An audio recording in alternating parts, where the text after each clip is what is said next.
तेनालीरामन विजयनगर साम्राज्य के राजा कृष्णदेव राय के दरबार के 8 कवियों अष्टदिग्गज में से एक थे। अपनी तीक्ष्ण बुद्धि और हाजिर जवाबी के लिए वे आज भी बच्चों और बड़ों के बीच समान रूप से लोकप्रिय हैं। यहाँ उनके जीवन के कुछ सबसे प्रसिद्ध किस्सों का सारांश दिया गया है।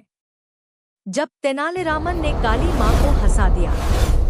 कहानी के अनुसार तेनालीरामन ने देवी काली की कठोर तपस्या की।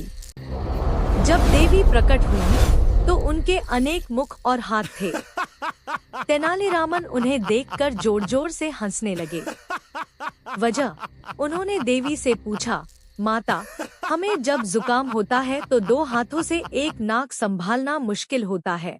आप अपने इतने सारे मुखों और नाकों को सिर्फ 2 हाथों से कैसे संभालती होंगी? परिणाम, देवी उनकी मासूमियत और चतुराई पर प्रसन्न हुई और उन्हें विकट कवि होने का आशीर्वाद दिया। सोने के आम। एक बार राजा की माता की अंतिम इच्छा थी कि वे ब्राह्मणों को आम दान करें, लेकिन उनकी मृत्यु हो गई।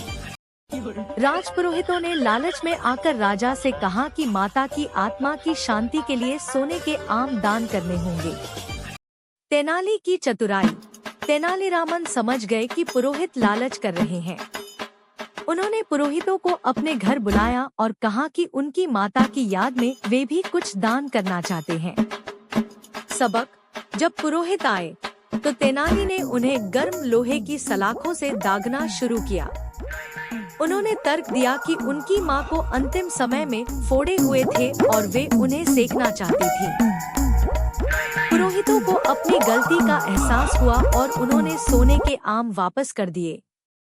आपको यह किस कहानी अच्छे लगे हो तो चैनल को सब्सक्राइब करें और कमेंट में लिखा कि आपको और किस तरह की कहानी पसंद है। थैंक